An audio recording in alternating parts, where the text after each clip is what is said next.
So are Americans getting dumber? I don't feel dumber, but the data shows that we are. From adults all the way to kids. My friend, he has 6 apples. I take 4. How many apples do I have? 2. 2. 2. Oh, say it again? My friend has 6 apples. I take 4. How many apples do I have? 2. 6. That's unfortunate. But recent study shows our IQ has been dropping. All right, so a study from Harvard University states IQ scores have substantially increased from 1932 through the 20th century, with differences ranging from 3 to 5 IQ points per decade. And this is a phenomenon known as the Flynn effect, okay? And the Flynn effect came from a New Zealander named James Flynn, who predicted that you could track decade to decade the intelligence of the worldwide population would increase. Okay, that's what that is. But then recently they did a test, Northwestern University, and it showed that the numbers going down. So IQ numbers have dropped in 3 out of 4 categories. The 4th category actually increased, which we'll talk about. So ability scores of verbal reasoning, which is logic and vocabulary, matrix reasoning, visual problem solving, analogies, and letter and number series, computational and mathematical, dropped during the study period. Those are pretty important topics, but that's just me. But scores of 3D rotation generally increased from 2011 to 2018. 3D rotation is the ability to see and gauge the distance between certain shapes and sizes. 3D, three-dimensional. So scientists are saying, maybe the 3D increased scores are representative of people on games, people on media, the tablets, right, on their phones, playing games, which and studies show it increases hand-eye coordination and makes you a little bit smarter to keep the brain active, right? That's why the elderly use it a lot. Whether it be like crossword puzzles or fill in the blanks, right? So that probably explains the increase in IQ scores when it comes to the three-dimensional aspect. Yet the problem solving, the logic, the visual problem solving, mathematical has dropped. That's not good. Now the IQ test is mainly for adults, right? Some kids take it, those child geniuses, like Doogie Howser. Those of you that were born around the same decade as I was to know who Doogie Howser is. Or those random kids at spelling bees that could spell crazy amount of words. I took it when I was 21. Yeah, and I have no desire to take it again. It was just all over the place. So is it alarming to know that our IQ is actually dropping as an American society? A little bit, knowing that we are taking a small hit throughout many facets of our society, whether it be the workplace, going to school, just interacting with others. For those of you that remember life without cell phones, I'm not sure there are many of you now, we used to memorize a bunch of things. Addresses, cell phone numbers. Hey, call your grandma's house. Call your mom's work. Call your dad's best friend. You would have that number memorized. You'd have, 7, 8, 10 numbers memorized in your head. You could use a payphone. I know some of y'all don't know what a payphone is, but you would use a payphone or a front office phone, from school. Hey, can I call my mom real quick? Hey, can I call? You had numbers memorized. You had that brain, and you would use it all the time. You didn't have GPS, where it could tell you exactly where to go. I used to drive and do cross-country trips, in my, early 20s. What did it say, 19, 20 years old, with an atlas. I'd have an actual atlas, a map. And if you don't know what an atlas is, it's a map of what we have with roadways and such in the United States. It was huge. Now I had to drive, cross country. All right, I'll take this highway, I take this right, I take this left. Yeah, there's no GPS to guide me. So I have to memorize and know how to read certain things. Now is the intelligence dropping for adults just because they have smartphones all of a sudden? Probably not. I don't think that's the only variable. Are they not paying attention in school? Are they not dedicated to the craft? What is it? I really don't know. But what I do know is I looked up people that can answer simple questions. And by simple, we'll put that in quotations. That's all relative to each person. But I think you as the audience might find these questions fairly simple. So I checked out this channel. It's called Fleckus Talks. I'll put the description below. Check it out. It's hilarious. I don't know how the guy that does the Q&As on the streets keeps from laughing. The answers are, I can say this, they're pretty ridiculous. Now, I'm not trying to make fun of these people, but I want you to see the examples that I have easily found, of how those, again, relative simple questions can be answered. Do you know how many stars there are on the U.S. flag? 52. Yes. What state is Utah in? Michigan. Yes. Do you know what state Utah is in? Utah, to be honest with you, I never heard of that place ever in my life.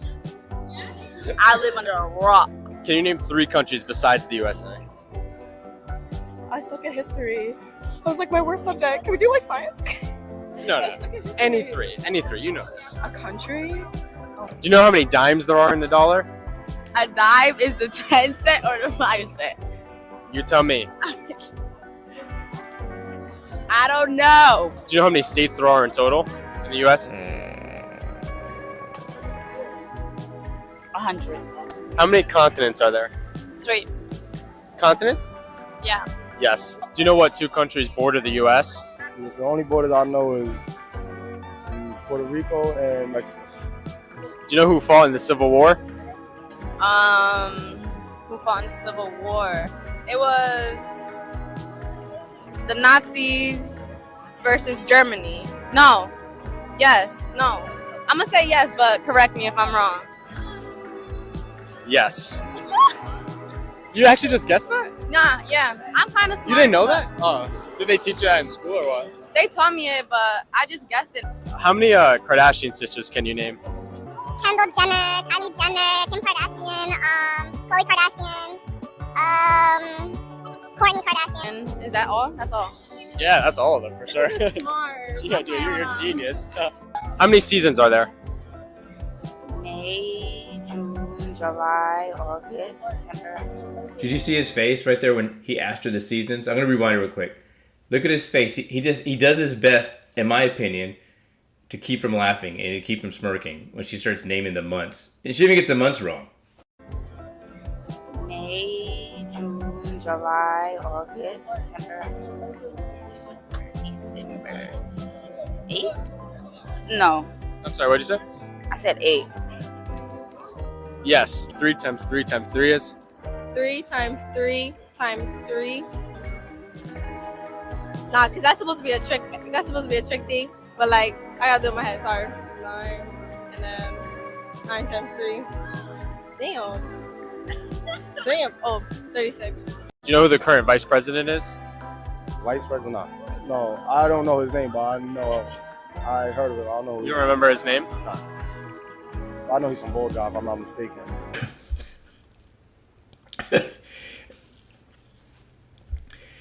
And that's a bit startling. Now, I know knowing some continents or knowing certain aspects of geography or about the American history, whatever. Those aren't on IQ tests. I know for a fact those aren't on there. But that's the simple, in my opinion, simple Q&A that you should be able to answer and just have the common knowledge that they teach you in maybe even grade school, but at least junior high. For sure, high school, you should know these kind of answers to the questions. And they don't even dive into that in college because that's just, you should already know that. So for these adults not to know that, it's unsettling to say the least. So is it proof that adults are stupid or getting dumber? Well, no, it's not. Because you don't know how many people were interviewed. Maybe they just took the best of the best, right? The worst clips, if you will. Oh my God, they're horrendous. They don't know how to answer anything. Maybe, 90% of them did well. We don't know that. I don't have the stats on that. But it shows even the simplest questions, again, in my opinion, people don't know the answers to. It just shows that our focus, well, not ours, certain people in society's focus is astray. They need to get guided back because am I saying don't listen to social media, TikTok, stupid, or don't worry about who's trending? Well, no, that's a hobby. Go have fun. But you need to know the basics, at least where you live. And I said this in my last video. I've been to 48 countries. I think is where I'm at.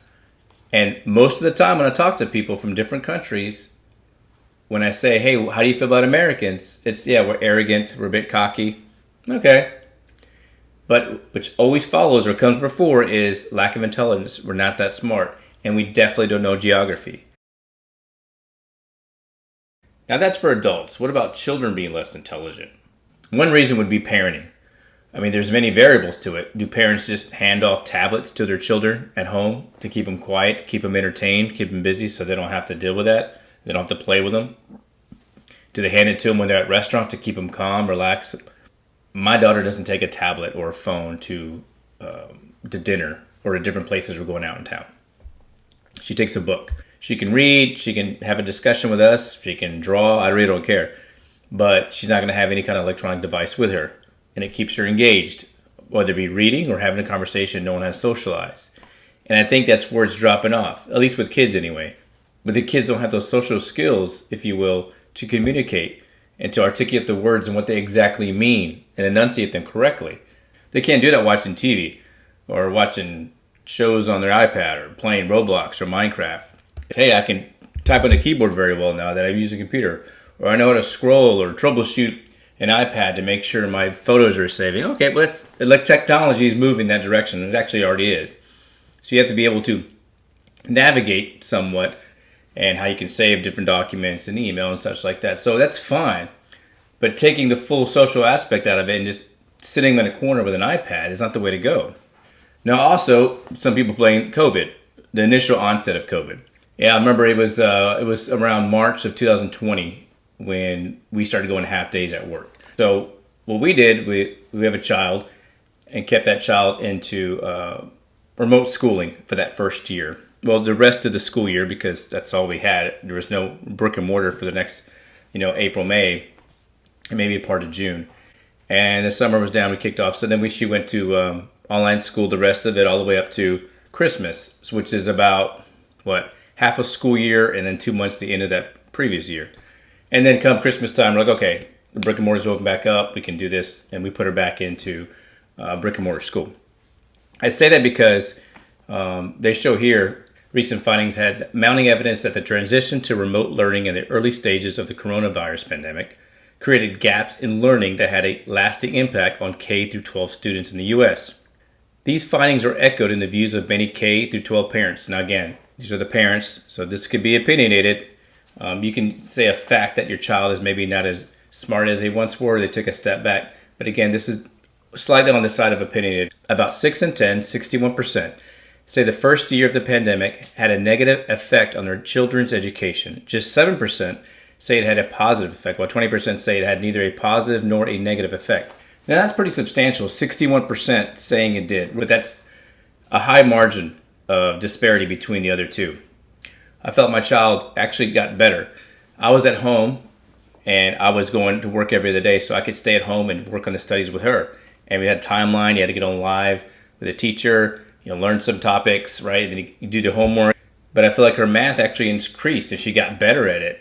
And then she went to brick and mortar and she was obviously good to go. I feel like she didn't miss a step, trying to be as, neutral as I can, but it's still my child. So there's a little subconscious biasness there. But she got smarter and she's doing well now, even to this day. And so I'm glad I don't feel like we're that 61%. So did COVID have that negative impact on kids during the actual crisis when they had to pull them out of school and do homeschool? Possibly. To these parents, 61% of them say yes. These studies have some sort of logic to it because it's very hard to say that you're staying the same or even getting smarter with all the technology we have out there. Now I introduced AI. And how many times do you see it every day? Oh, you use AI to build resumes. You use AI to write that college paper for you, that thesis. So when is it going to stop? I think we're going to continue to decline, if you will. Not that we're declining quickly, but the first decline in 100 years is not good. So let me know in the comments what you think.